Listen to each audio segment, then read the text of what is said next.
talk a little bit about this depressive music. I was in the store there shopping around, and the brother was singing something about he just want to die, and it just kept repetitiously going over the same damn thing. I mean, I found myself depressed. I said, you want to die? Life is the best thing that we have. You're not supposed to want to. I mean, where is this? Yeah. Well, you know, I have said on many occasions that hip-hop is a deaf culture, right? It's a deaf culture that's mimicking a foreign culture. Look at the way our brothers and sisters dressed all summer. What was the t-shirt of choice? It was the rock and roll t-shirts. Not just the rock and roll, they was wearing the heavy metal t-shirts of all of the Metallica, Slipknot. You niggas don't listen to rock and roll. Cut it out. You're not cool like that. You know what I'm saying? What are you trying to like? Who do you think you are? They running around with tight ass jeans, rock and roll shirts, on heroin, sipping lean, popping pills, sniffing coke. So hip hop, by way of Lil Wayne, who introduced we call it, A.A. Rashid coined the term aesthetic nihilism, meaning that you niggas have tried to adopt a culture that is not yours. You merged rock and roll culture with hip hop, right? With the drug usage, with the suicide lyrics, with the body tats. Remember all of the tats on the body, self-mutilation, with the overindulgence of pharmacopoeia, meaning you went from smoking weed to popping pills to party pills to sniffing coke, from sniffing coke to sipping lean and all of these other things where niggas ain't even waking up anymore, dying in their sleep, right? Then you jumped into the homosexuality and whatnot that the rock and roll, the punk rockers from the 70s and whatnot, that was a UK movement coming out of Europe and whatnot. That was their thing. That's what they was into. You seeing that in Hollywood with this whole scandal and whatnot. After we did the video last week, Kevin Spacey, House of Cards, pedophilia, touching little boys and whatnot. They had to cancel his show. The House of Cards are falling. The cards are falling. You know what I mean? He's a raging pedophile. So all of these things that rock and roll represented, pedophilia, homosexuality, bestiality, all of these other things, hip hop has now adapted it. You niggas want to be so down, and then look at what's the girl of choice in hip hop? A Becky. It's all aesthetic nihilism. They have merged something that was once sacred, that was created in the Bronx, with this deaf culture. Even though dudes in the Bronx was wearing feathers and dressing punk rockish, niggas wasn't on no punk rock stuff. They came up in that disco era, but they was hip hop. Let's be very clear. They were creating a culture that was a subculture. It had nothing to do with no rock and roll.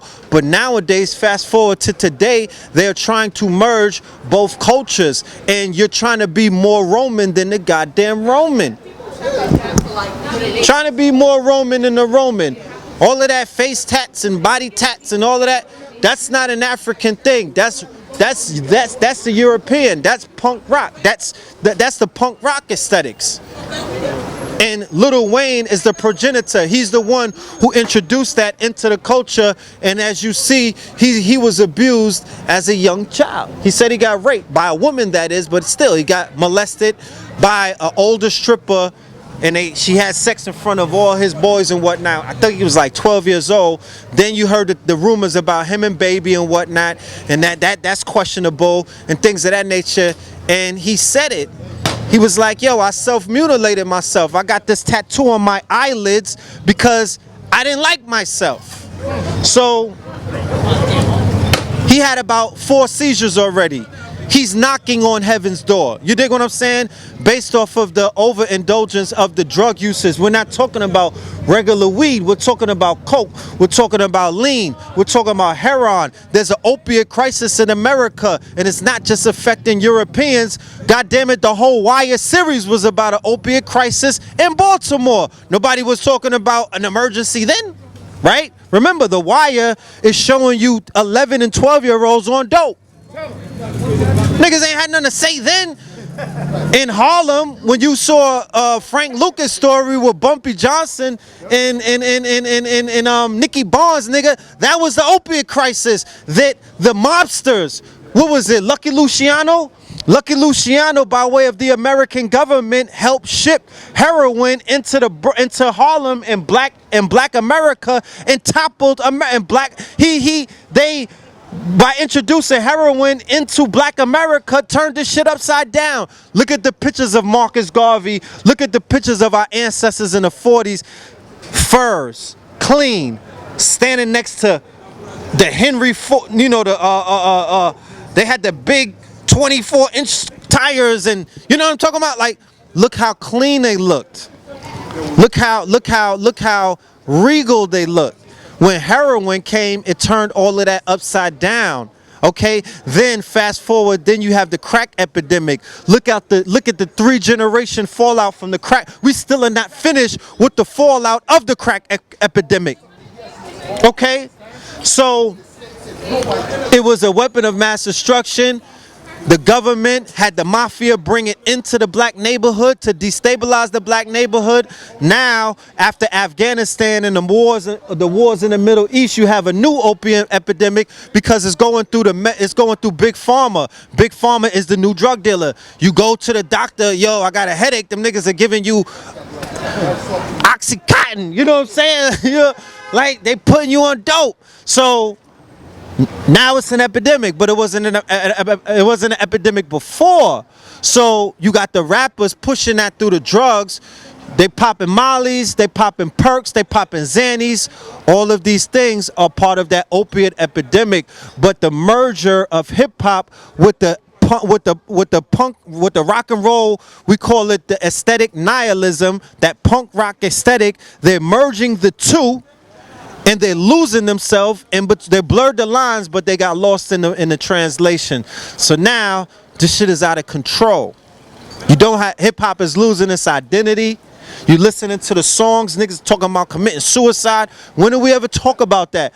When they created hip hop, you had poor black kids from the hood who were rapping about living. When you listen to the punk rock back then, you had rich white kids talking about dying. But now the lines are being blurred, so now these children who are in pain, they want to die. They want to tap out. They don't want to tap out in the middle of a war, though, because it's a war going on right now. But they're not talking about riding on the alt-right or the KKK. They're just like, I just want to die by popping pills. You selling, you tapping out. You're scared. You don't want that smoke. So that's what you're dealing with. And then there's a lot of other children who have been traumatized and abused as a result of the crack epidemic, as a result of some of the things that have been happening. They've been abused by their parents. They've been abused by society. They don't know how to emote. You have this new generation. They have ways of expressing themselves that are a little bit different than how we were taught how to express themselves. And some of them are checking out. Suicides are on a rise amongst the younger generation. So why would a Jewish-owned record label have their artists on the airwaves? Because remember, Clear Channel, they broadcast this shit all around the world with suicidal messages. Why?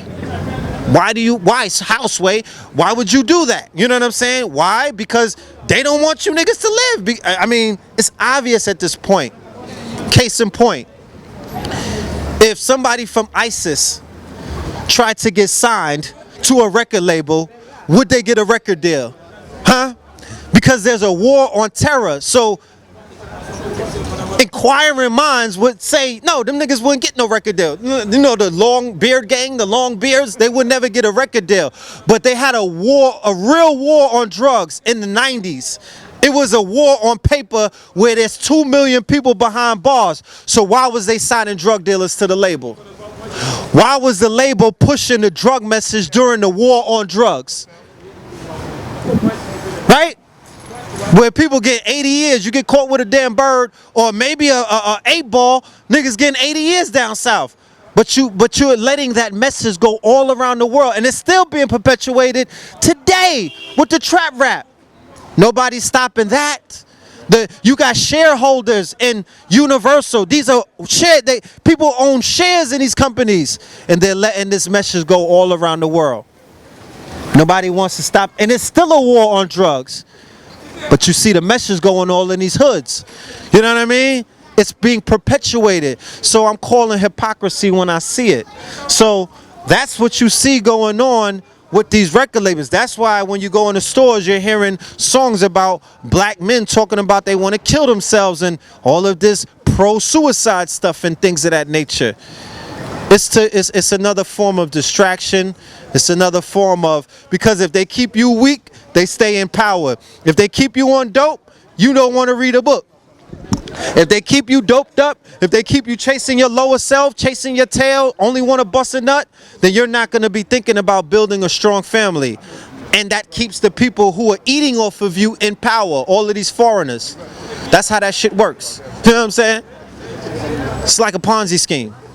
So that's that would be my dissertation for that.